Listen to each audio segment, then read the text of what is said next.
अगर first half of the journey S बोलते तो सेकंड हाफ भी एस होगा। क्वेश्चन ने बेटा बताया है कि first half of the journey speed v not से कवर हुआ है, यानी कि जो टाइम यहाँ खर्च हुआ होगा वो s upon V not distance upon time, simple सी बात है। और रिमेनिंग डिस्टेंस कवर हुआ है तो इक्वल टाइम इंटरवल्स में। अगर हम पहले टाइम इंटरवल को t2 मान ले तो अगले को t3 के बजाय आप t2 ही ले सकते हैं। पहले टाइम इंटरवल में जो स्पीड है वो v1 है और अगले इक्वल टाइम इंटरवल में स्पीड है v2।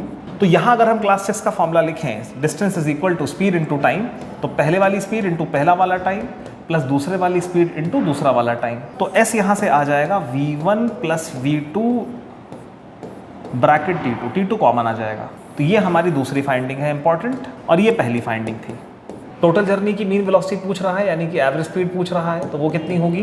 Total distance covered s plus S upon total time, पहले t1 plus t2 plus t3।